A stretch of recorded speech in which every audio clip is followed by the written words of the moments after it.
How to restore closed tabs in Microsoft Edge. Hello everyone, how are you? This is DigiLive Trends here, with another quick tutorial. In today's tutorial I'm going to show you guys how to restore closed tabs in Microsoft Edge. Restoring closed tabs in Microsoft Edge is super easy, with a variety of solutions available at your fingertips. If you are ready to restore, here is what you need to do. We will first learn the shortcut method to open recently closed tabs. On your system, open Edge browser. Now, press Ctrl, Shift T. Then you will see recently closed tab open. Again in Edge repeat this process. Press Ctrl, Shift T.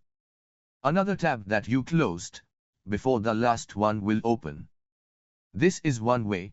Here is another way to open recently closed tab. On Microsoft Edge browser, in the top, click on three dots. A new window will appear. Select History option. Again click on three dots. Select Open History Page option. Now you can see your all closed tabs will appear on system screen. Click on the link you want, and it will open again. So guys, if you enjoyed this video, please hit like and subscribe. Thank you for watching. See you soon in the next one. Take care. Bye bye.